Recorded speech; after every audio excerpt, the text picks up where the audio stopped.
Before we dive in, hit that like button and subscribe to our channel for more heartwarming stories that'll change your day.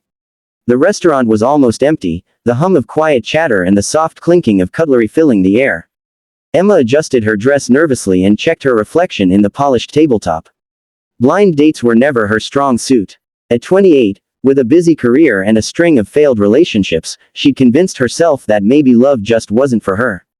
When her best friend had convinced her to agree to this blind date, she had reluctantly said yes, more out of curiosity than hope. "No one wants to date me, mister," she muttered quietly to herself as she entered the cozy little cafe. Then she saw him. He was sitting at a corner table, a man in his mid-30s with kind eyes and a tired, yet gentle smile. His hair was slightly disheveled, and he wore a simple button-up shirt rolled to the elbows, hinting at long days of hard work. Emma's heart did a weird flip, not of excitement, but of nervous anticipation. He looked like someone who had stories etched into his face, someone who had faced life head-on. "Emma?" he asked warmly, standing up. His voice carried a calm, steady reassurance, the kind that made people feel instantly at ease.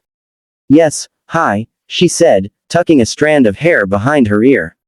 The awkward pause lingered until he gestured to the chair across from him. "I'm David," he said. "Thanks for coming." Emma's eyes darted around the restaurant as if she could disappear into a booth. She tried to lighten the tension with a forced smile. "So, you're a single dad, huh?"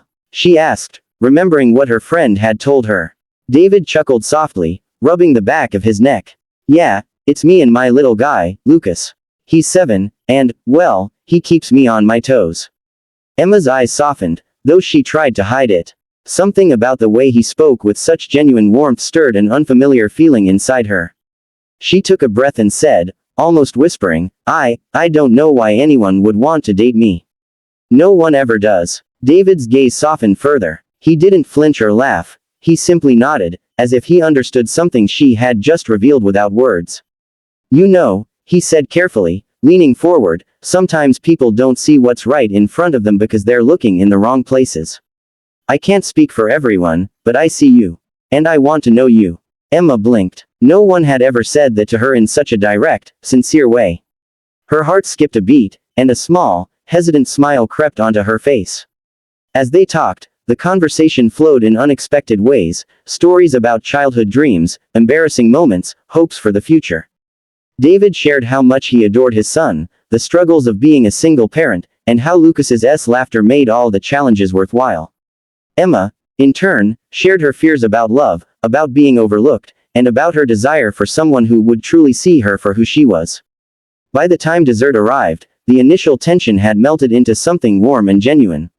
They laughed at silly mistakes in the menu orders, shared small gestures of kindness, and Emma realized something extraordinary. For the first time in a long while, she didn't feel invisible.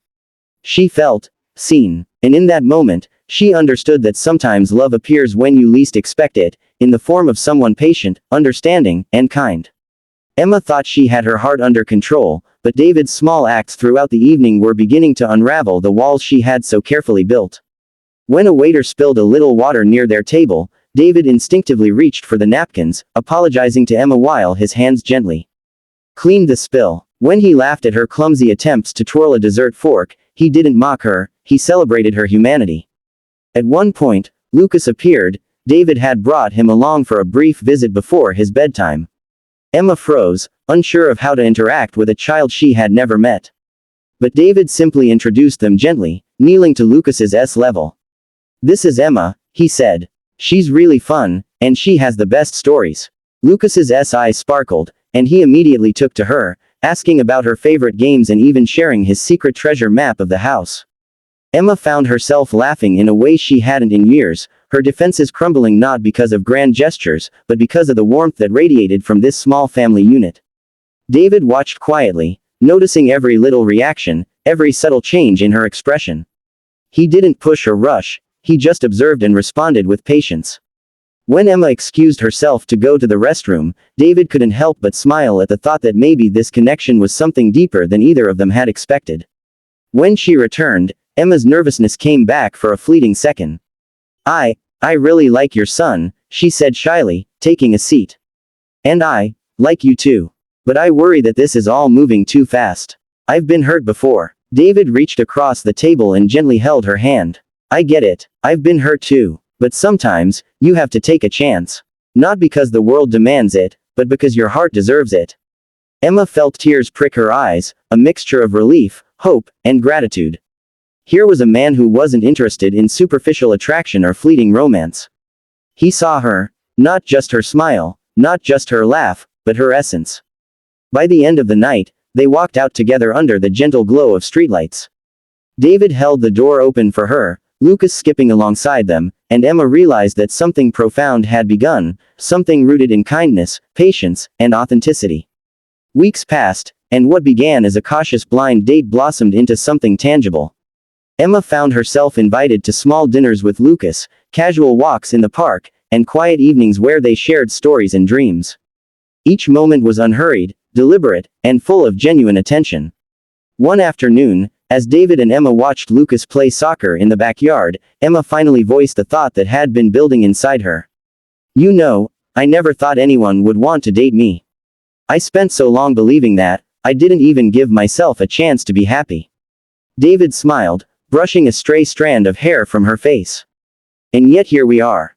You didn't need to convince anyone. You just needed someone willing to see you as you truly are.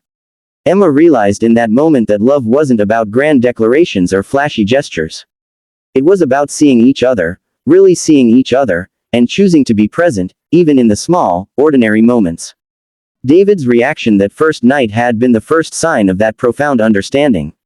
He had changed the course of her life, not through magic, but through his unwavering kindness. As the sun set behind them, casting golden light across the yard, Emma felt a deep sense of gratitude. Not just for the love she had found, but for the journey that had taught her that she was worthy of being seen. If this story touched your heart, don't forget to like, subscribe, and share for more true tales that remind us of the power of kindness and love. You never know when someone's reaction might change your life. And in that quiet, ordinary moment, Emma understood that sometimes, the smallest gestures, the patience, the understanding, the seeing, could change everything.